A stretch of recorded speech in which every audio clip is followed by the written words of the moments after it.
Hola a todos, soy Valentina Rueda y en el video de hoy vamos a tener dos objetivos. El primero va a ser resumir los avances científicos y tecnológicos que se han dado en los últimos años en pro de la administración y el segundo va a ser valorar sus implicaciones para el mundo productivo, organizacional y social.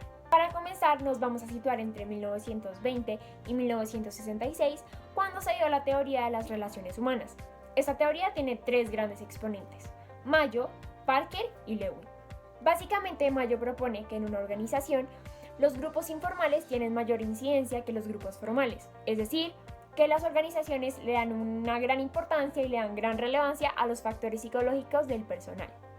Y esto está fuertemente relacionado con lo que dijo Parker Follett, pues él dice que, al principio, todo individuo necesita tener un grupo para poder desarrollarse dentro de la organización.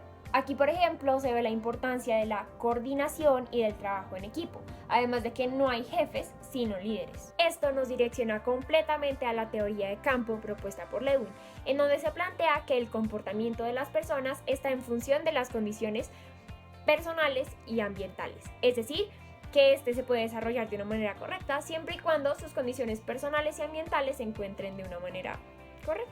Si nos situamos ahora en 1938, nos vamos a encontrar con la teoría de la cooperación, propuesta por Chester Barney. Básicamente, esta teoría nos dice que el trabajo en equipo es fundamental para la productividad y el funcionamiento de una organización. Aquí hay dos conceptos que toman una relevancia importante. El primero es la eficacia y el segundo es la eficiencia. Por ende, vamos a entender la eficacia como el cumplimiento de las metas de la empresa y la eficiencia como el cumplimiento de las metas personales. En 1955 nos encontramos con McGregor, quien propone la teoría XY. Él plantea que los individuos en una empresa tienen un comportamiento X o un comportamiento Y. El comportamiento X hace referencia básicamente a un empleado que tal vez no está muy a gusto con su trabajo, que es perezoso, que hay que forzarlo para que haga, que básicamente no está dando un buen rendimiento. Mientras que por el otro lado está el empleado Y, que es un empleado proactivo, eficaz, propositivo, que tiene la mejor disposición. Llega a la conclusión que tanto el empleado X como el empleado Y pueden llegar a afectar fuertemente a la empresa. Y es así como llegamos a una de las teorías más reconocidas por los administradores y los comunicadores, que es la teoría de Maslow, la pirámide de las necesidades. Básicamente, esta pirámide nos plantea que los empleados de una empresa tienen unas necesidades primarias, unas secundarias, unas terciarias, es decir, que los empleados tienen como un nivel de autorrealización, que tienen necesidades sociales, necesidades de seguridad, necesidades fisiológicas básicas, y entonces toda esta teoría más o menos gira en torno a esa pirámide de necesidades que pueden encontrarse en los empleados. Esto le da paso a la teoría de los dos factores propuesta por Herzberg, en donde se plantea que los empleados de una organización se rigen bajo dos factores: los motivacionales y los higiénicos. Entendemos el factor de motivaciones como todo ese reconocimiento que se le da al empleado y entendemos el factor higiénico como todos esos estímulos adicionales que puede llegar a conseguir el empleado. Por eso es que actualmente se dice que es mejor que una organización esté regida bajo el factor motivacional que bajo el factor higiénico. Puede que esto esté fuertemente relacionado con la teoría de los sistemas, con la psicología social, con la estructura. Pero hay una teoría que me llama fuertemente la atención y es la teoría de investigación de operaciones, pues finalmente es esa teoría la que propone la programación lineal como una forma de aumentar la productividad dentro de una empresa. Y hablando de la productividad y eficacia que debe tener una organización, nos dirigimos a la teoría del comportamiento propuesta por March Simons. Básicamente lo que él nos dice es que todo se determina por las emociones, es decir, que si un empleado está feliz, pues muy probablemente el empleado va a ir con toda la actitud, va a estar propositivo y demás dentro de la organización. Es aquí en donde nos damos cuenta que hay varios teóricos que han hablado de la parte emocional del trabajador, de la parte de sus condiciones, de cómo se siente dentro de la empresa, de cómo todo esto puede llegar a aumentar su eficacia y productividad dentro de la misma organización. Es decir, que si un individuo tiene un buen desarrollo dentro de la organización, esto va a hacer que él sea mucho más productivo, se sienta mucho más a gusto y haga las cosas con una mayor eficiencia.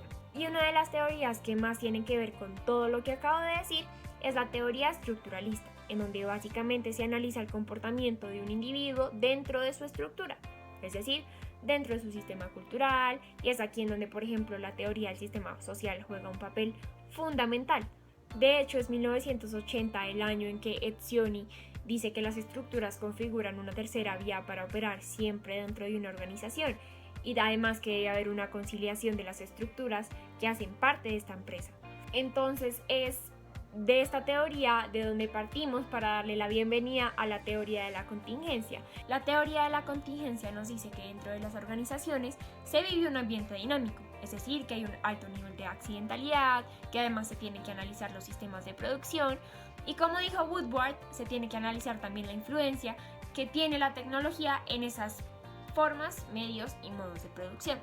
Es aquí en donde la teoría de Hannan y Freeman toma un lugar fundamental dentro de esta discusión, porque ellos proponen que los empleados deben pasar por un proceso de selección natural, de adaptación y de evolución.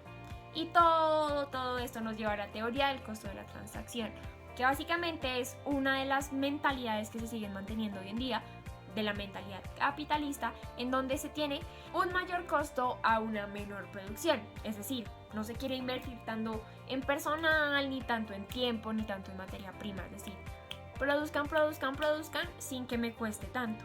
Y es aquí en donde entra la teoría de la agencia y nos dice como, hey, ustedes pueden tener un menor costo si usan las redes. Es aquí en donde debemos preguntarnos cuál fue el papel que jugó la tecnología en todas estas teorías, como toda esa evolución científica y tecnológica que se estaba dando.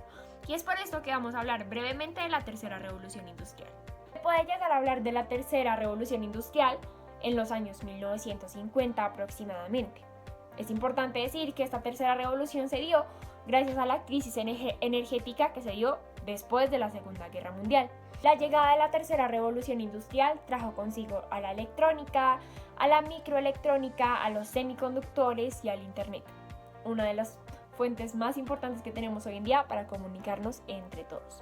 La informática estableció una mejora significativa en el manejo de la información, y es esto lo que realmente revoluciona los sistemas tradicionales de producción dentro de las empresas.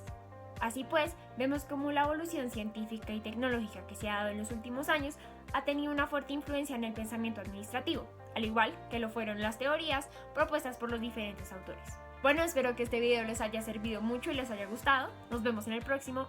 Chao, chao.